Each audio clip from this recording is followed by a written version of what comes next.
Welcome to Satya TV Telugu బులెటిన్ల ముందుగా headlines. మంగళగిరిలో వైభవంగా టీడీపీ మహానాడు ప్రారంభం.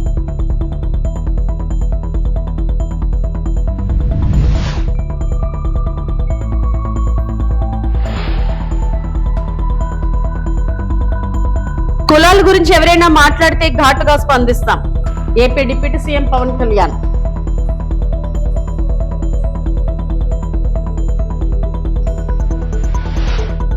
తాడేపల్లిలో వైసీపీ విస్తృత స్థాయి సమావేశం. పార్టీ నేతలకు దిశానిర్దేశం చేసిన మాజీ సీఎం వైఎస్ జగన్మోహన్ రెడ్డి.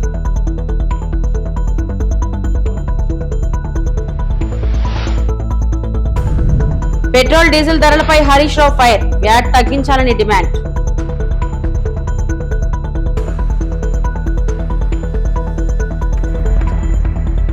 లోక్సభ ప్రతిపక్ష నేత కాంగ్రెస్ ఎంపీ రాహుల్ గాంధీ భారత తొలి ప్రధానమంత్రి జవహర్లాల్ నెహ్రూ 62వ వర్ధంతి సందర్భంగా ఢిల్లీలోని శాంతి వ్యాన్ వద్ద ఆయన సమాధికి పూలమాలలు సమర్పించి ఘన నివాళులు అర్పించారు. ఈ సందర్భంగా కాంగ్రెస్ నేతలు, కార్యకర్తలు కూడా నెహ్రూ సేవలను స్మరించుకున్నారు. దేశ నిర్మాణంలో జవహర్లాల్ నెహ్రూ చేసిన సేవలు చిరస్మరణీయమని నాయకులు పేర్కొన్నారు.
టీడీపీ పసుపు పండుగ మహానాడు హైబ్రిడ్ విధానంలో అట్టహాసంగా ప్రారంభమైంది. మంగళగిరిలోని పార్టీ కేంద్ర కార్యాలయంలో అధినేత చంద్రబాబు తెలుగుదేశం జెండా ఆవిష్కరించి ఎన్టీఆర్ విగ్రహానికి నివాళులు అర్పించారు.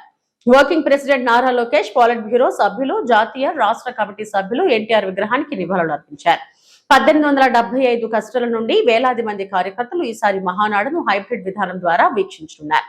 ముఖ్య నాయకుల స్పీచ్లను హైబ్రిడ్ విధానంలో 175 నియోజకవర్గాల నేతలు, కార్యకర్తలు ఈసారి ఆన్లైన్ లోనే విననున్నారు. దానికి సంబంధించి పార్టీ కేంద్ర కార్యాలయం నుంచి అన్ని ఏర్పాట్లు చేశారు. జై తెలుగుదేశం, జై జై తెలుగుదేశం. పార్టీ కార్యవర్గ సభ్యులు, అదే సందర్భంగా తెలుగు తమ్ముళ్లకు, పసుపు సైన్యానికి శుభాకాంక్షలు. కమిటీ సభ్యులకు 1875 క్లస్టర్ల నుంచి వర్చువల్గా హాజరైన కార్యకర్తలు, నేతలకి స్వాగతం. మహానాడు అంటే కార్యకర్తల జోరు, పసుపు జెండా జోరు. ఈసారి వర్చువల్ మహానాడు కారణంగా వాహనాల హోరు తగ్గిందే కానీ మీలో జోష్ మాత్రం తగ్గలేదు, అది కనపడస్తా ఉంది. ఒకప్పుడు నేను దగ్గరుండి మీరందరూ కూడా ఉంటే, దూరంగా ఉంటే కనపడరేమో కానీ ఇప్పుడు టీవీల్లో మీ యొక్క ఇది చూస్తున్నా 1875 క్లస్టర్లు కూడా అనుసంధానం చేశాం. ఎప్పటికప్పుడు సమీక్ష చేసుకుంటున్నాం. ఈరోజు మీరు చూస్తే లక్షలాది మంది ప్రారంభం రోజునే అదరగొట్టారంటే అది ఈ యొక్క మహానాడు ప్రత్యేకత. పశ్చిమాసియా యుద్ధ కారణంగా బాధ్యత కలిగిన పార్టీగా మహానాడిని హైబ్రిడ్ మోడల్గా వర్చువల్ ఫిజికల్ రెండు కలిపి నిర్వహించుకుంటున్నాం.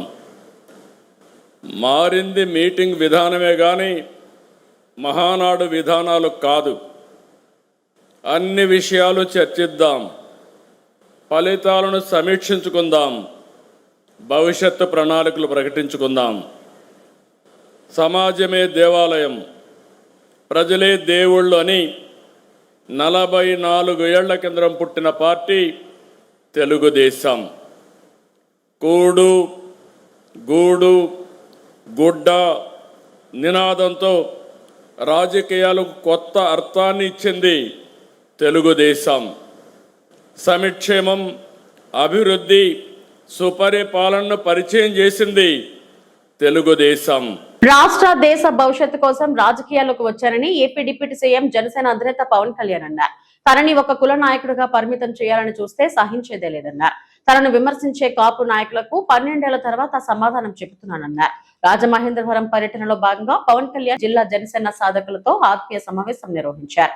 కులాల గురించి ఎవరైనా మాట్లాడితే సామాజిక మాధ్యమ వేదికగా ఘాటుగా స్పందించాలని సాధకులను ఆదేశించారు. కులాలు మతాలు దాటి మాట్లాడుతుంటే తగ్గి విసుగు వచ్చిందని, పనికిరాని విశ్లేషణలు విమర్శలు చేస్తే బలంగా సమాధానం ఇస్తానని హెచ్చరించారు. ఇక్కడున్న కొంతమంది నాయకులు ఆంధ్రప్రదేశ్లో నువ్వు కాపులకి ఏం చేసావు, కాపులకి ఏ రోజు నిలబడి నేను చెప్పాను. అసలు నాకు ఎంత విసుగు వస్తుంది, మీరు ఎందుకు ఇంత దిగజారుస్తారు? నిజంగా వాళ్ళు ఒకసారి ఈ రోజున సభాముఖంగా వాళ్ళందరికీ చెప్తున్నాయి, మాట్లాడండి, మీకు కూడా చెప్పాలి. ఒకసారి మీరు అనిపిస్తారు ఎందుకు మాట్లాడమంటే ఈ సందర్భాన్ని పురస్కరించుకొని నన్ను విమర్శించే కాపు నాయకులందరికీ కూడా నేను సమాధానం చెప్తాను. 12 సంవత్సరాల తర్వాత నా మౌనాన్ని వీడి చెప్తున్నాను. నేను ఎప్పుడూ వచ్చింది ఒక కులం కోసం రాలా. కాపు నాయకులందరికీ ఇబ్బంది ఉన్నాను చెప్తున్నాను. నేను ఒక కులం కోసం రాలా. నా దేశం కోసం వచ్చాను, నా నేల కోసం వచ్చాను, నా రాష్ట్రం కోసం వచ్చాను. మీరు నన్ను ఒక కుల నాయకుడిగా పెట్టాలనుకుంటే ఒక పని చేస్తాను. నన్ను విమర్శించే కుల నాయకులందరికీ కూడా, కాపు కుల నాయకులందరికీ మీ గురించి ఒక చక్కటి వివరణ ఇస్తాను. మీరే ముఖ్యమంత్రి అభ్యర్థిగా మీ అందరూ ఏకాభిప్రాయం సాధించండి. నన్ను విమర్శించే వాళ్ళందరూ ఒక ఏకాభిప్రాయాన్ని సాధించాలి. ఈ మధ్య నన్ను విమర్శిస్తున్న నాయకుని మీరు పని చేయండి, మీరే ముఖ్యమంత్రి అభ్యర్థిగా మీరు ప్రకటించుకోండి, మీరు నిలబడండి. సంపూర్ణంగా మీ వెంట ఉండే ఎంతమంది కుల సభ్యులు ఉంటారో వాళ్ళందరితోటి మీరు ముఖ్యమంత్రి అయిపోయిన సంతోషం. నేను కూడా మీకు కంగ్రాచులేట్ నోట్ పంపిస్తాను. మీరు ముఖ్యమంత్రి, నా మీద కూడా కేసులు పెట్టుకోండి. గతంలో వీడు ఇలా చేశాడని చెప్పి ఇబ్బంది లేదు నాకు. విమర్శించే కాపు నాయకులు కూడా నేను ఒకటే చెప్తున్నాను, మాట్లాడితే రంగా గారిని పట్టుకొస్తారు. జనసేన కూర్చోబెట్టి టీడీపీ కమ్మాయిలు మాట్లాడుతుంటారు. నేను చెప్తాను, మీరు ఇష్టపడే రంగా గారు, ఆయన సతీమణి కమ్మ సామాజిక వర్గానికి చెందిన వ్యక్తి. వాళ్ళ బిడ్డలు, వారిద్దరు పుట్టిన బిడ్డలు ఇద్దరు 2 కులాలకు చెందిన వాళ్ళు అవుతారు. అంటే మీకు మీరు ఎంత కన్వీనియంట్గా ఉందంటే మీ రాజకీయం అది చూడరు. ఆయన బతికున్నప్పుడేమో వైసీపీలో ఉన్న నాయకులందరూ కానీ ఇక్కడున్న నాయకులందరూ కూడా ఆయన బతికున్నప్పుడు ఒక్కళ్ళు మాట్లాడాలి ఆయన గురించి. చనిపోగానే ఈరోజు అందరికీ కోపాలు వచ్చేసింది. ఎందుకంటే మరి ఏం కూర్చోబెట్టి నా మీద పడ్డారు. నేను ఎప్పుడు కులం ప్రస్తావన తీసుకుని నేను ఎప్పుడు రాలేదు. చిన్నప్పుడు ఒక్కొక్కసారి ఒకసారి చీరాల్లో పెరుగుతున్నాడు అడిగాను, మా అమ్మని అడిగా, అమ్మ మనం ఏమిట్లని అడిగాను, ఎందుకు ఇలా చండాలు ప్రశ్న చేసాను మా అమ్మ. దేనికంటే స్కూల్లో మా ఫ్రెండ్ వాళ్ళ ఇంటికి క్లాస్ ఇంటికి వెళ్తే వాళ్ళ అమ్మ అడిగింది మీరు ఏమిట్లా అంటే, నువ్వు నోరు మూసుకుని నీకు ఇలాంటి అడగన్నారు. ఎందుకంటే మా ఇంట్లో మాకు తెలియదు. మా father being a socialist, it's always about society. మానవత్వాన్ని చూసాం కానీ కులం అనేది ఒక సోషల్ ఫ్యాక్ట్. మనం పుడతాం దాంట్లో ముందుకు, అంతేగాని దాంట్లో కూరుకుపోం కదా. దాన్ని అర్థం చేసుకుంటాం, గౌరవిస్తాం. కానీ కూర్చోబెట్టి పదే మాట్లాడడానికి విసుగు వచ్చేసింది నాకు కూడా. ఇంకెంతకాలం మాట్లాడతారా మీరు? ఎంతకాలం మాట్లాడతారు ఒక్కొక్కళ్ళు? మీ గురించి చిట్టా విప్పన ఒక్కొక్కడి గురించి చెప్పాలా? ఒక్కొక్కడి గురించి తట్టుకోగలరా? నేను మాట్లాడితే నోరు విప్పితే ఇష్టానికి మాట్లాడతారు ఒక్కొక్కళ్ళు. మనోహర్ గారు కూడా రాకూడదు అంటారు, ఆయన కమ్మంటారు. ఎన్నికైన ఎమ్మెల్యేలు అందరూ ఎవరయ్యా? కాపులు లేరా దాంట్లో? నా పక్కన లింగంనేని రమేష్ గారు ఉంటే ఆయన కమ్మంటారు. ఎక్కడో తెలంగాణను పెట్టుకున్న వ్యక్తిని చూసుకుని ఆయన కమ్మంటారు. ఇంకెవరు ఉండకూడదు. ఇప్పుడు హసీనా కూర్చోబెట్టి కాపులు అండి, ఏం తెలియదు.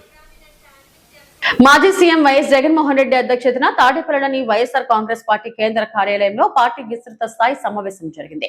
ఈ సమావేశానికి పార్టీ రీజనల్ కోఆర్డినేటర్లు, జిల్లా అధ్యక్షులు, ఎంపీలు, ఎమ్మెల్యేలు, ఎమ్మెల్సీలు, పార్లమెంట్ మరియు అసెంబ్లీ కోఆర్డినేటర్లు హాజరయ్యారు. సమావేశంలో పార్టీ బలోపేతం, భవిష్యత్ కార్యాచరణ, స్థానిక సంస్థల ఎన్నికల వ్యూహం, ఓటర్ల జాబితా, స్పెషల్ ఇంటెన్స్ రివిజన్స్ అంశాలపై జగన్ సమీక్ష నిర్వహించారు. రాష్ట్రంలో తాజా రాజకీయ పరిణామాలు, ప్రజల పక్షాన చేపట్టాల్సిన పోరాటాలపై నేతలకు దిశానిర్దేశం చేశారు జగన్. కూటమి ప్రభుత్వం అధికారంలోకి వచ్చి 2 ఏళ్లు పూర్తవుతున్నాయని, ఈ కాలంలో ప్రజలు తీవ్ర నిరాశకు గురయ్యారని విమర్శించారు జగన్.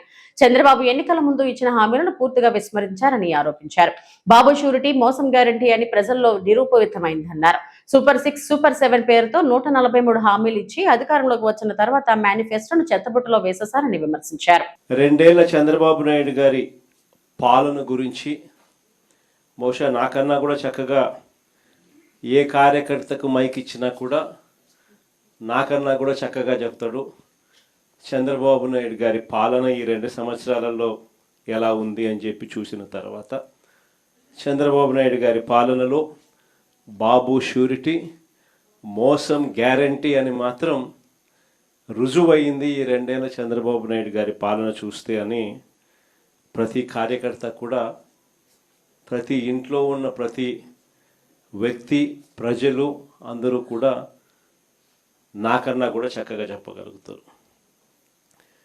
ఈరోజు చంద్రబాబు నాయుడు గారి 2 సంవత్సరాల మోసపూరిత పాలన చూసిన తర్వాత చంద్రబాబు నాయుడు గారి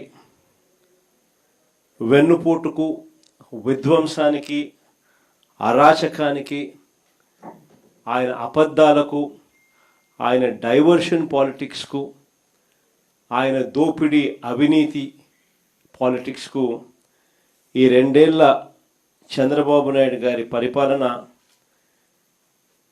ఇంతకుముందు మనం కథ ఏంటా అంటాం ఒకటి, ఎన్నికలప్పుడు నేను కథ కూడా చెప్పా ఒకటి, ఒక ముసలి పులి బంగారు కడియం కథ. ఎన్నికలప్పుడు కూడా బాగా నేను చెప్పేవాడిని, చంద్రబాబు నాయుడు గారికి ఓటు వేయడం అంటే ఇదే అని చెప్పి. కరెక్ట్గా ఎన్నికలు అయిపోయిన తర్వాత ఈరోజు అదే రుజువు అవుతా ఉన్న పరిస్థితులు కూడా మన కళ్ళ ఎదుటే మనం చూసాం.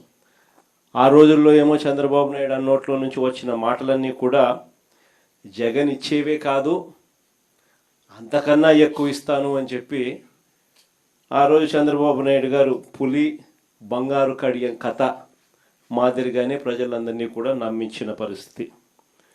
తీరా ఓటు వేయించుకున్న తర్వాత ఇప్పుడు రాష్ట్రంలో ఉన్న ప్రజలను పులి తిన్నట్టుగానే తినేస్తూ ఉన్నాడు. ఆ కథలో ముసలి పులి ఏ మాదిరిగా చేస్తూ ఉందో చంద్రబాబు నాయుడు గారిని చూసినా కూడా ఈ పొద్దు అదే కనిపిస్తుంది. ఇక చంద్రబాబు నాయుడు గారి ఎన్నికలప్పుడు సూపర్ 6 అన్నాడు, సూపర్ 7 అన్నాడు, ఓ మేనిఫెస్టో కాపీ అన్నాడు, 143 హామీలు ఆ ఎన్నికల మేనిఫెస్టోలో తాను పెట్టి చివరికి ఎన్నికలు అయిపోయిన తర్వాత ఆ మేనిఫెస్టోను చెత్తబుట్టలో వేసిన పరిస్థితులు ఈరోజు మనం అంతా కూడా చూస్తూనే ఉన్నాం. తెలుగుదేశం పార్టీలో ఇకపై మహిళలకు 33% సీట్లు కేటాయిస్తామని తెలుగుదేశం పార్టీ కార్యనిర్వాహక అధ్యక్షుడు నారా లోకేష్ కీలక ప్రకటన చేశారు.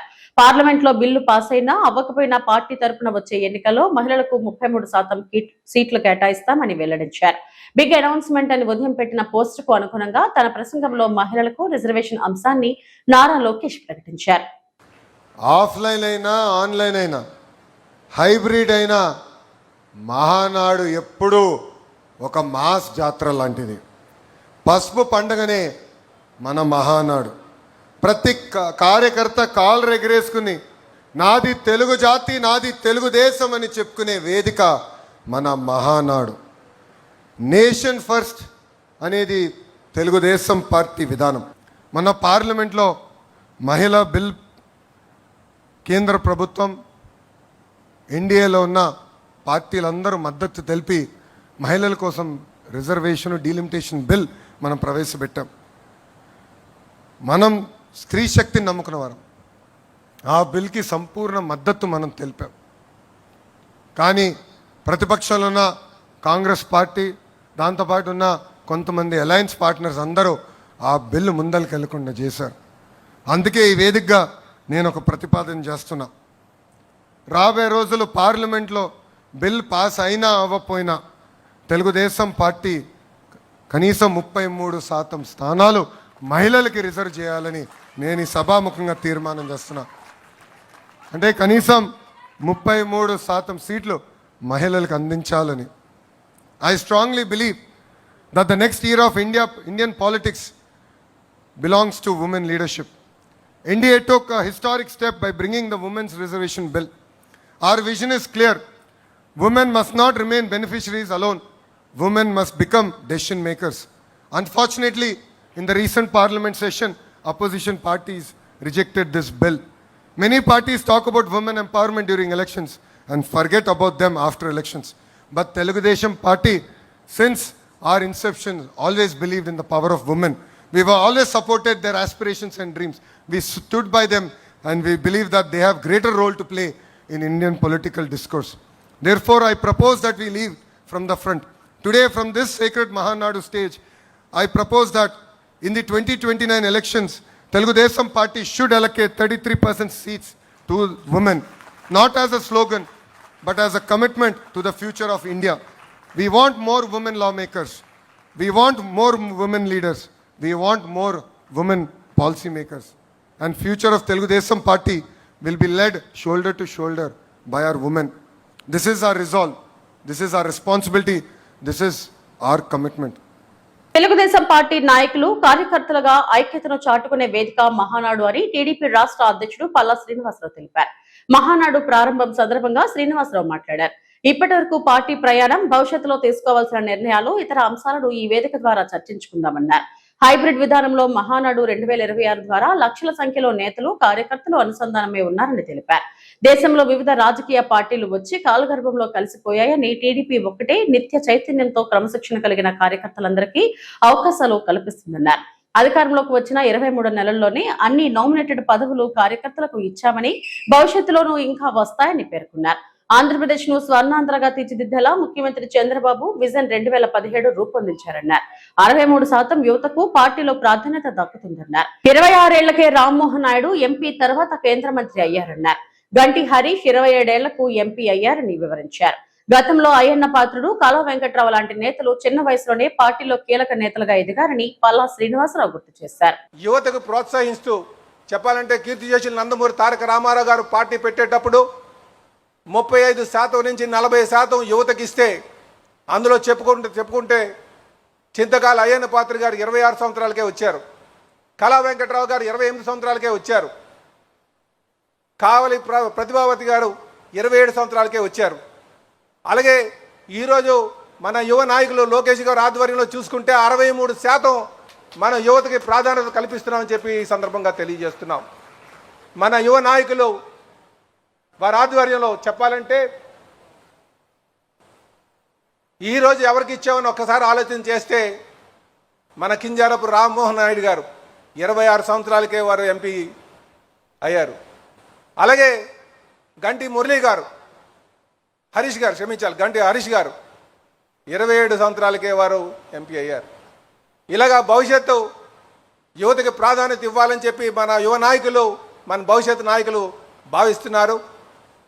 ఖచ్చితంగా యువతకు ప్రాధాన్యత ఇస్తూ, అలాగే ఈ మహానాడు మహిళా సెంట్రిక్గా కూడా జరగబోతుంది.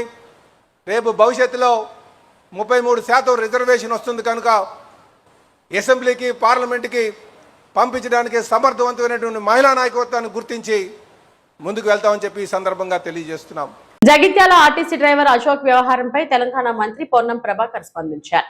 సోషల్ మీడియాలో గొంతులు నొక్కే ప్రభుత్వం కాంగ్రెస్ కాదని, అశోక్ ను తిరిగి విధుల్లోకి తీసుకోవాలని ఆదేశాలు ఇచ్చామని తెలిపారు. స్థానిక కాంగ్రెస్ నాయకుడు ఇచ్చిన ఫిర్యాదు ఆధారంగా అధికారులు తొందరపడి రిమూవల్ లెటర్ ఇచ్చారని, అశోక్ చేసినది పెద్ద తప్పు కాకపోయినా చర్యలు తీసుకున్నారని మంత్రి పేర్కొన్నారు. అయితే ఆయనను సస్పెండ్ చేయవద్దని తానే ఆదేశాలు ఇచ్చినట్టు చెప్పారు.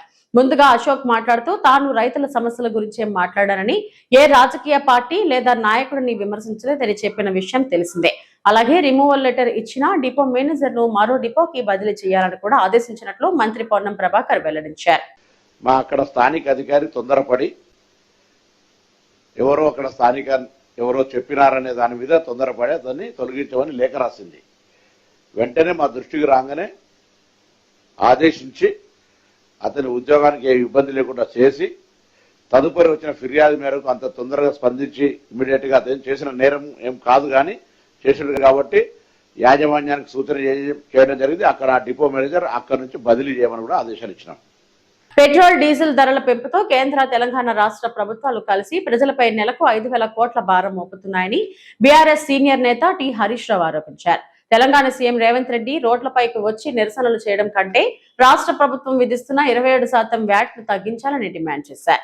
అన్ని వస్తువుల ధరలు పెరుగుతున్నప్పటికీ రైతులకు ఇచ్చే మద్దతు ధర మాత్రం పెరగడం లేదని హరీష్ రావు విమర్శించారు. పెట్రోల్ డీజిల్ ధరల భారం కారణంగా సామాన్య ప్రజలు తీవ్ర ఇబ్బందులు పడుతున్నారని అన్నారు. రైతుల సమస్యలపై ప్రభుత్వం వెంటనే స్పందించి మద్దతు ధరలను పెంచాలని ఆయన కోరారు. ఇలా రేవంత్ రెడ్డి కూడా అడుగుతా ఉన్నాం, పెట్రోల్ డీజిల్ మీద వ్యాట్ ధరలు తగ్గించు. ఇలా ధరలు పెరిగితే అటు కేంద్రం పెంచా ఇటు రాష్ట్రం పెంచా, ఇద్దరి మధ్యలో రైతు నగిలిపోతున్నాడు, పేదవాళ్లు నలిగిపోతున్నటువంటి పరిస్థితి ఉన్నది. ఇవాళ కేంద్రం 3 సార్లు పెట్రోల్ డీజిల్ ధరలు పెంచితే దాని మీద రాష్ట్ర ప్రభుత్వం కూడా పెంచింది. రాష్ట్ర ప్రభుత్వం పేదల మీద ఈ నెలలో పెట్రోల్ డీజిల్ మీద వేసిన భారం 2,000 కోట్ల రూపాయలు. ఇటు రాష్ట్రం 2,000 కోట్లు పెంచింది, అటు కేంద్రం 3,000 కోట్లు పెంచింది. ఇద్దరు కలిసి 5,000 కోట్ల భారం పెట్రోల్ డీజిల్ మీద, రైతుల మీద, మధ్యతరగతి ప్రజల మీద వేసినారు. నేను రేవంత్ రెడ్డిని అడుగుతున్నా, మీరు ధర్నాలు చేస్తున్న రోడ్లెక్కి బానే ఉంది, నువ్వు పెంచింది తగ్గియచ్చు కదా. రాష్ట్ర ప్రభుత్వం ఏదైతే 27% వ్యాట్ పెట్టిందో ఆ 27% వ్యాట్ ను తగ్గించండి, ఓ 10% వ్యాట్ తగ్గించండి. ఇలా రైతులకు భారం పెరుగుతుంది. రేపు ట్రాక్టర్ దున్నాలంటే నిన్నటిదాకా ఒక కిరాయి ఉంటుంది, రేపు 200 కిరాయి పెరుగుతుంది. వరి కోత మిషన్ కు కిరాయి పెరుగుతున్నది. మరి రైతుకు ఇటు యూరియా ధర పెంచిండ్రు, డీఏపీ ధర పెంచిండ్రు, పెట్రోల్ డీజిల్ ధర పెంచిండ్రు, కానీ మద్దతు ధర మాత్రం పెంచుతలేరు. ధరలు పెంచుతున్నారు, పంట కొంటలేరు, రైతులను ఇబ్బంది పెడుతున్న పరిస్థితి ఉన్నది. శ్రీకాళహస్తి నియోజకవర్గంలో టీడీపీ మహానాడు కార్యక్రమాలు ఘనంగా నిర్వహించారు. తొట్టంబేడు, శ్రీకాళహస్తి పట్టణం సహా పలు ప్రాంతాల్లో నిర్వహించిన కార్యక్రమాల్లో స్థానిక ఎమ్మెల్యే బొజ్జల వెంకట సుధీర్ రెడ్డి పాల్గొన్నారు. ముందుగా ఎన్టీఆర్ చిత్రపటానికి నివాళులర్పించి మహానాడు కార్యక్రమాన్ని ప్రారంభించారు. మంగళగిరిలో జరుగుతున్న మహానాడును హైబ్రిడ్ విధానంలో నాయకులు, కార్యకర్తలు వీక్షించారు.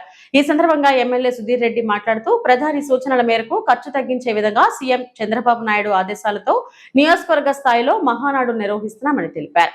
2 సంవత్సరాల్లోనే ఎన్నికల హామీలైన సూపర్ 6 పథకాలను ప్రజలకు అందించామని చెప్పారు. ఈ కార్యక్రమంలో టీడీపీ నాయకులు, కార్యకర్తలు పెద్ద ఎత్తున పాల్గొన్నారు. ఎక్కడన్నా సరే ఒక తెలుగుదేశం శ్రేణులకు ఇబ్బంది జరుగుతుందంటే మా తెలుగుదేశం పార్టీ కుటుంబ సభ్యులంతా కూడా ఒకటయ్యి దాని మీద పోరాడిన రోజులు ఎన్నో ఉన్నాయి. దానికి నిదర్శనము గడిచిన 5 సంవత్సరాల్లో ఏ రకంగా ఇబ్బంది పెట్టారో అందరూ చూసాం, ఏ రకంగా కేసులు పెట్టారో చూసాం. ఆ గొడ్డల పార్టీ ఏ రకంగా తెలుగుదేశం పార్టీ శ్రేణుల్ని తెగ నరికిందో చూసాం. ఏ రకంగా సొంత బాబాయిని హత్య చేసేది చూసాం. ఏ రకంగా మరి ఆ రోజు డెవలప్మెంట్ లేకుండా, ఉద్యోగాలు లేకుండా ఏ రకంగా యువకులు, అట్లనే రైతులు, అట్లనే ఆడవాళ్ళు ఏ రకంగా మరి ఆత్మహత్యలు చేసుకున్నారో చూసాం. ఈరోజు గడిచిన 2 సంవత్సరాల్లో లక్షలాది కోట్లు ఇన్వెస్ట్మెంట్ తీసుకొచ్చాం. అంతేకాకుండా లక్షల మందికి ఉద్యోగాలు ఇప్పించాం. అంతేకాకుండా కాలస్ ఎత్తుకుంటే ఎన్నో ఫ్యాక్టరీలు ఇచ్చాం, రోడ్లు వేసాం, నీళ్లు ఇచ్చాం, ట్యాంకులు ఇచ్చాం, 3 సెంట్ల భూమి ఇచ్చాం, ఇల్లు ఇచ్చాం. బ్రహ్మాండంగా ఎటు చూసినా, ఏ దిశా చూసినా బ్రహ్మాండంగా, ఎక్కడ కూడా అనుకోకుండా నా భూతో నా భవిష్యత్ అనేటట్టు ఎక్కడ కూడా అనుకోకుండా ఈరోజు కాళాశ్రీలో బ్రహ్మాండంగా డెవలప్మెంట్ చేస్తాను. ఇటు శ్రీకాళహస్తి టెంపుల్ చూస్తే కానీ, అటు గుడిమల్లా చూస్తే కానీ బ్రహ్మాండంగా అభివృద్ధి చేసే పరిస్థితి ఉంది. అంటే ఇటు రూరల్ 4 మండలాల్లో కాకుండా, అటు టౌన్లో కాకుండా రూరల్గా చూస్తే బ్రహ్మాండంగా ముందుకు పోతున్నాం. అంతేకాకుండా ఈరోజు ఈ మహానాడులో మేము కూడా లోకల్ తీర్మానాలు కూడా, మా కాన్స్టిట్యున్సీ వైడ్ తీర్మానాలు తీసుకుపోతున్నాం. దాని తర్వాత ఎవరైతే 60 ఏళ్ల పైచులకు మా సీనియర్ కార్యకర్తలు ఉన్నారో, సీనియర్ నాయకులు ఉన్నారో వాళ్ళందరినీ గౌరవించుకోబోతున్నాం. ఎవరైతే చనిపోయి ఉన్నారో, ఎవరైతే మనం జరిగిన 5 సంవత్సరాల నుంచి కూడా లేకుండా ఎంతమంది చనిపోయి ఉన్నారో, ఈ సంవత్సరం చనిపోయిన వాళ్ళు కూడా అందరికీ కూడా ఘన నివాళులు అర్పించుకోబోతున్నాం.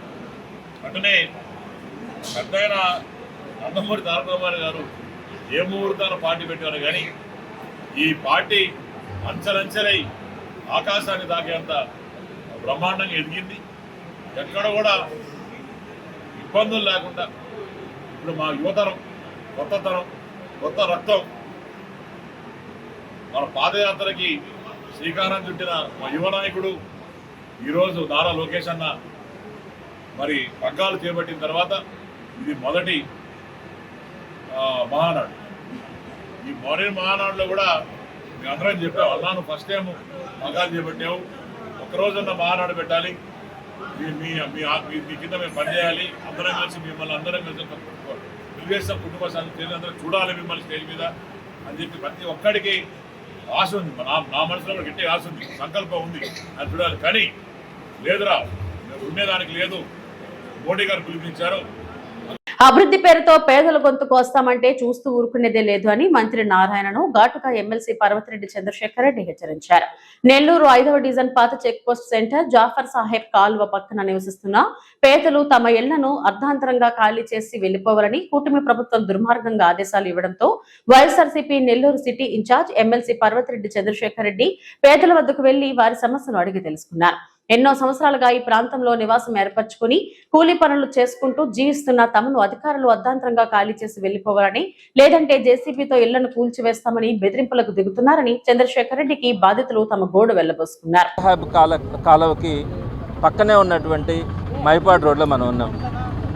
మీరందరూ కూడా, నేను మొదటి నుంచి కూడా ఈ పార్టీ కూటమి ప్రభుత్వం అధికారంలోకి వచ్చినప్పటి నుంచి కూడా పేదల పట్ల ఎంత వివక్ష చూపిస్తూ ఉందో మొదటి నుంచి కూడా నేను ఎక్స్ప్లెయిన్ చేస్తూనే వస్తూ ఉన్నాను.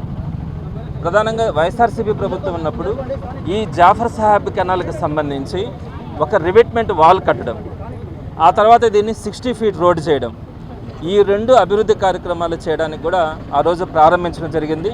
రోడ్డు పనులు అయితే ఆల్మోస్ట్ కంప్లీట్ అయిపోయినాయి. జాఫర్ సాహెబ్ కెనాల్కి వచ్చేటప్పటికి 60% పనుల దాకా కూడా పూర్తి చేయడం జరిగింది. అయితే కూటమి ప్రభుత్వం వచ్చిన తర్వాత ఆ జాఫర్ సాహెబ్ కెనాల్ రివిట్మెంట్కి సంబంధించి ₹1 పని కూడా చేయలే. మరలా చెప్తున్నాను, ₹1 పని కూడా అటు జాఫర్ సాహెబ్ కెనాల్ రివిట్మెంట్ విషయంలో కానీ మిగతా విషయాల్లో కూడా ₹1 పని కూడా చేయకుండా ఈ 60 ఫీట్ రోడ్డు సంబంధించి అటుపక్క ఒక 30 ఫీట్ రోడ్, ఇటుపక్క ఒక 35 ఫీట్ దాకా ఉంది రోడ్డు. ఈ 35 ఫీట్ రోడ్లో సుమారుగా 18 అడుగుల దాకా వాళ్ళకి సంబంధించినటువంటి ఎంప్లాయీస్కి, నారాయణ గారికి సంబంధించినటువంటి ఎంప్లాయీస్కి మొత్తం బంకులు పెట్టుకునేదానికి వారందరికీ కూడా ఆ బంకులు శాంక్షన్ చేయడం, దాంట్లో కూడా మున్సిపల్ కార్పొరేషన్ జనరల్ ఫండ్స్ నుంచి, జనరల్ ఫండ్స్ అంటే అందరికీ తెలుసుంటుంది, పేద మధ్యతరగతి వాళ్ళందరూ కూడా ఇంటి పన్నులు కానీ వాటర్ ట్యాక్సులు కానీ వచ్చే డబ్బులన్నీ కూడా జనరల్ ఫండ్స్లో ఉంటాయి. ఆ జనరల్ ఫండ్స్లో నుంచి డబ్బుల్ని వాడి నారాయణ గారు ఆయనకి సంబంధించినటువంటి ఎన్ టీంలో ఉండే వాళ్ళకి సుమారుగా 200 మందికి అక్కడ బొంకులు పెట్టుకునేదానికి 18 అడుగుల స్థలాన్ని ఆ బొంకులకు కేటాయించడం కూడా జరిగింది. ఆ తర్వాత దానికి ముందు పార్కింగ్ కోసమని కొంత ఆక్రమణ. ఇంకపోతే రోడ్డుకు వచ్చేటప్పటికి ఈ రోడ్డు కింద సుమారుగా 6 మండలాలకు సంబంధించినటువంటి ట్రాన్స్పోర్టేషన్ జరుగుతుంది. ఈ 6 మండలాలకు సంబంధించిన ట్రాన్స్పోర్టేషన్ కేవలం 15 అడుగుల నుంచి 17 అడుగులు మాత్రమే అక్కడ రోడ్డు మిగిలింది. మొత్తం కూడా అంతా కూడా ఆయన పెట్టినటువంటి బొంకులు. తాడిపత్రి పట్టణంలోని 36 వార్డుల్లో ఆపరేషన్ క్లీన్ స్వీప్ కార్యక్రమాన్ని ఘనంగా నిర్వహించారు. ఆంధ్రప్రదేశ్ ప్రభుత్వం చేపట్టిన ప్రత్యేక పారిశుద్ధ కార్యక్రమాల్లో భాగంగా జిల్లా కలెక్టర్ ఆదేశాలు, ఎమ్మెల్యే జేసీ అస్మిత్ రెడ్డి మార్గదర్శకత్వంలో మున్సిపల్ కమిషనర్ సబ్బి శివ రామకృష్ణ ఆధ్వర్యంలో ఈ కార్యక్రమం చేపట్టారు. ఈ కార్యక్రమంలో మాజీ మున్సిపల్ వైస్ చైర్మన్లు, మాజీ వార్డు సభ్యులు, మున్సిపల్ సిబ్బంది, స్వయం సహాయక సంఘాల మహిళలు, వార్డు సచివాలయ సిబ్బంది, స్థానిక ప్రజలు భారీ సంఖ్యలో పాల్గొన్నారు. బక్రీద్ పర్వదినాన్ని పురస్కరించుకుని సంజీవ్ నగర్ రోడ్డులోని బిఎస్ఎన్ఎల్ కార్యాలయం సమీపంలోని ఈద్గా, సిబి రోడ్, ఈద్గా ప్రాంతాల్లో మెగా క్లీన్లీనెస్ డ్రైవ్ నిర్వహించి ప్రజలతో కలిసి అధికారులు శ్రమదానం చేశారు. అలాగే ప్రధాన రహదారులు, కాలనీలు, ఆలయాలు, డ్రైనేజీలు, చెత్త పేరుకుపోయిన ప్రాంతాల్లో శుభ్రత పనులు చేపట్టారు. అదేవిధంగా రేపు జరగనున్న బక్రీద్ పర్వదినాన్ని పురస్కరించుకుని నమాజ్కు వచ్చే భక్తులకు ఉజూఖానా, నీటి సౌకర్యంతో పాటు అవసరమైన అన్ని ఏర్పాట్లు చేసినట్లు అధికారులు తెలిపారు. ఈ కార్యక్రమంలో వక్ఫ్ బోర్డు అధ్యక్షులు అయీబ్ బాషా, మాజీ వైస్ చైర్మన్ అబ్దుల్ రెహమాన్, మాజీ వైస్ చైర్మన్ పేక్షావలి మరియు ఇతర అధికారులు పాల్గొన్నారు. అందరికీ నమస్కారం. ముఖ్యంగా తాడిపత్రి పట్టణ హిందూ ముస్లిం సోదరులందరికీ ముందస్తుగా అడ్వాన్స్ పవిత్ర బక్రీద్ పండుగ శుభాకాంక్షలు తెలియజేసుకుంటున్నాము.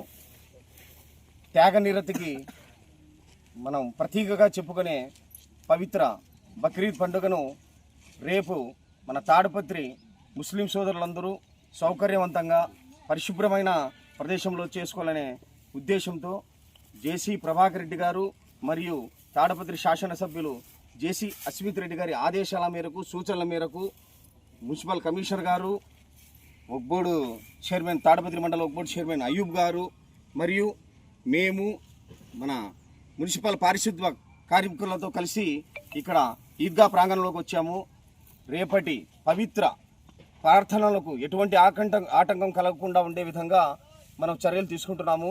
అదేవిధంగా ఇక్కడ ఉన్న చెత్తనంతా మన పారిశుద్ధ కార్మికులతో కలిసి మేము కూడా ఇక్కడ తొలగించడం జరుగుతుంది. అదేవిధంగా రేపు వజువుకు ఎటువంటి ప్రాబ్లం లేకుండా నీటి సౌకర్యాన్ని కల్పించి చిన్న అక్కడ సమస్య ఉంటే దాన్ని కూడా పరిష్కారం చేయడం జరిగింది. మా ముఖ్య ఉద్దేశం ఏంటంటే తాడిపత్రి ప్రాంతంలో తాడిపత్రి ప్రజలు, ముస్లిం ప్రజలు రేపు జరగబోయే బక్రీద్ ప్రార్థనలకు ఎటువంటి ఆటంకం లేకుండా పరిశుభ్రమైన వాతావరణంలో అందరూ కలిసిమెలిసి వచ్చి చేసుకోవాలనే ఉద్దేశం మా జేసీ ప్రభాకర్ రెడ్డి అన్న గారిది. వారి సూచనల మేరకు మేమందరం ఈరోజు వచ్చి ఈ లోపలి ప్రార్థనా ప్రాంగణంలోనూ మరియు బయట పరిసర ప్రాంతాలందరూ మొత్తం మన పారిశుద్ధ కార్మికులను కలిసి క్లీన్ చేయించాము. రేపు ఆనందంగా ప్రతి ఒక్కరూ పండుగ జరుపుకోవాలని కోరుకుంటూ సెలవు. శ్రీకాకుళం జిల్లాలో ప్రభుత్వం చేపడుతున్న ప్రాజెక్టులపై సిపిఎం నేతలు తీవ్ర విమర్శలు చేశారు. అభివృద్ధి పేరుతో జిల్లాను విధ్వంసం చేస్తున్నారని వ్యవసాయ శాఖ మంత్రి కింజరపు అచ్చెన్నాయుడుపై సిపిఎం జిల్లా నాయకులు ఆరోపించారు. శ్రీకాకుళంలోని సిపిఎం కార్యాలయంలో జరిగిన మీడియా సమావేశంలో పార్టీ జిల్లా కార్యదర్శి డి గోవిందరావు, జిల్లా కార్యదర్శి వర్గ సభ్యులు పి తేజేశ్వరరావు మాట్లాడారు. జిల్లాలో రేర్ ఎర్త్ మినరల్స్ తవ్వకాలు, cargo airport, thermal power plant పేరుతో ప్రజలు భూముల కార్పొరేట్ సంస్థలకు అప్పగిస్తున్నారని విమర్శించారు. సముద్ర తీర తవ్వకాల వల్ల పర్యావరణానికి ముప్పు ఏర్పడుతుందని, పంట భూములు ఉప్పునీట భూములుగా మారే ప్రమాదం ఉందన్నారు. ఫిషింగ్ హార్బర్లు నిర్మించకుండా మత్స్యకారుల జీవనోపాధిని దెబ్బతీస్తున్నారని ఆరోపించారు. కార్గో ఎయిర్పోర్ట్ కోసం లక్షలాది చెట్లను నరికి ఉద్యానవనాలను నాశనం చేస్తున్నారని మండిపడ్డారు. ప్రజల భూములు, ప్రకృతి సంపదను కార్పొరేట్లకు కట్టడపెట్టడమేనా అభివృద్ధి అని ప్రశ్నించారు. గతంలో కాకరపల్లి థర్మల్ పవర్ ప్లాంట్ కోసం భూములు తీసుకున్న స్థానికులకు ఉద్యోగాలు ఇవ్వలేదని సిపిఎం నేతలు ఆరోపించారు. ఈ రోజు శ్రీకాకుళం జిల్లాలో మీరు చేసిన అభివృద్ధి ఏంటి, ఎర్ర జెండా అడ్డుకున్న అభివృద్ధి ఏంటి మీరు ప్రజలకు చెప్పాలని మేము అడుగుతున్నాం. ఎర్ర జెండా ఎప్పుడూ ప్రజల పక్షంగా ఉంటుంది, ప్రజల పక్షాన పోరాడుతూ ఉంటుందని చెప్పి ఈ సందర్భంగా మేము తెలియజేస్తున్నాం. అంతేకాదు ఈరోజు ఈ శ్రీకాకుళం జిల్లాలో మీరు ఎన్నికల్లో వాగ్దానం చేసినారు. ఏంటో వాగ్దానము? పెండింగ్ ప్రాజెక్టులు పూర్తి చేసి శివర భూముల వరకు మీరు నీరిస్తామని చెప్పినారు. కానీ ఆ వాగ్దానాన్ని మీరు విస్మరించినారు. ఈ రోజు పెండింగ్ ప్రాజెక్టులు పూర్తి చేసి శ్రీకాకుళం జిల్లా వరకే, శివర భూముల వరకే 2 పంటలకి నీరిస్తే ఈ జిల్లా సస్యశ్యామలం అవుతుంది, ప్రజల ఆదాయం పెరుగుతుంది, కొనుగోలు శక్తి పెరుగుతుంది, వ్యవసాయ ఆదాయ పరిశ్రమలు వస్తాయి, వలసలు నివారించబడతాయి. ఎందుకు మీరు ఆ పని చేయడం లేదు? ఈ పని చేస్తే మీకు ఎవరు పెట్టారో మీరు ప్రజలకు సమాధానం చెప్పాలని చెప్పి మేము అడుగుతున్నాం. అంతేకాదు ఈరోజు ఇది పనులన్నీ మానేసి విధ్వంసకరమైన పనులు నేను ఇవాళ ఈ జిల్లాలో పూనుకుంటాను. ఇవాళ కార్గో ఎయిర్పోర్ట్ పెడతాను. ఈ రోజు మొత్తం మొత్తాన్ని విధ్వంసం చేయడానికి పూనుకుంటాను. లక్షలాది చెట్లని నరికేసి ఈ రోజు పర్యావరణ పరంగా తీవ్ర ముప్పు తీసుకురావాలని ప్రయత్నిస్తారు. ఈ రోజు మీకు కార్గో ఎయిర్పోర్ట్ కట్టాలని చిత్తశుద్ధి ఉంటే మీరు మూలపేట పోర్టు కేటాయించిన 2300 ఎకరాల్లో 500 ఎకరాలు కేటాయించి సరిపోద్ది. ఎందుకు మీరు అక్కడ కట్టడం లేదో ప్రజలకు సమాధానం చెప్పాలని చెప్పి మేము అడుగుతున్నాం. అంతేకాదు ఈరోజు మూలపేట పోర్టు పేరుతోనే ఈరోజు 28 గ్రామాల్లో 38,000 ఎకరాల భూమిని ఈవేళ కార్పొరేట్ కంపెనీలు కట్టబెట్టాలని చూస్తారు. అంటే ప్రజల ఆస్తిని, ప్రకృతి సంపదని ప్రజల కార్పొరేట్ సంస్థలకి కట్టబెట్టడం అభివృద్ధి మేము అడుగుతున్నాం. మీరు మాట్లాడతారు కంపెనీ వచ్చేస్తే చలంగేంజలు అమ్ముకొని బతకొచ్చాను అంటారు. అంటే భూములు ఇచ్చేసి చలంగేంజలు అమ్ముకోవాలా? ఇదా మీరు చెప్పిన అభివృద్ధి? అంతేకాదు ఈరోజు థర్మల్ పవర్ ప్లాంట్ కాకరాపల్లి మీ సొంత నియోజకవర్గం, మీరు భూములు ఇస్తే అభివృద్ధి అవుతుంది, ఉద్యోగాలు వస్తాయని చెప్పి పెద్ద ఎత్తున మీరు ప్రసారం చేసినారు. ప్రజలు ఇవ్వకపోతే కాల్పులు జరిపి ముగ్గురు పట్టలు పెట్టుకొని భూములు బలవంతంగా మీరు గుంజుకోండి. ఇప్పుడు ఆ భూమికి ఎన్ని ఉద్యోగాలు ఇచ్చినారో చెప్పండి. మీరు అక్కడ ఎన్ని ఫ్యాక్టరీలు మీరు కట్టారో చెప్పండి. ఆ భూమి తీసుకెళ్లి పెట్టుబడిదారులు బ్యాంకులో తనఖా పెట్టి ఐపీ పెట్టేస్తే అది సమీర్పేట లాజిస్టిక్ కంపెనీకి అది కారు చౌక విత్ రిజిస్ట్రేషన్ 8 లక్షల లెక్క చెప్పింది. మీరు కాదా అన్ని మీరు ప్రశ్నిస్తాం. అంతేకాదు ఈవేళ తీర ప్రాంతం ఉంది. ఈ తీర ప్రాంతంలో అనేక వేలాది మంది మత్స్యకారులు జీవనం కొనసాగిస్తారు. విస్తరణ ఈ తీర ప్రాంతం ఈ రోజు శ్రీకాకుళం జిల్లాకి పర్యావరణ పరంగా ఒక పెద్ద కోట ఉన్నది. ఈ రోజు ఆ తీర ప్రాంతానికి ఎంత రేపు పేరుతోని ఇవాళ ఆదాని కంపెనీకి మీరు చెప్పినారు. షిప్పింగ్ హార్బర్లు నిర్మాణం విస్మరించినారు. ఈవేళ వేలాది మంది వచ్చి ఇవాళ ఎంట పెట్టడానికి మీరు ప్రయత్నిస్తారు. ఇదే మీరు చేసిన అభివృద్ధి అని చెప్పి అచ్చెన్నాయుడు గారిని మేము ప్రశ్నిస్తాం. ఇవి ఇప్పటివరకున్న బులెటిన్ అప్డేట్స్. నమస్తే.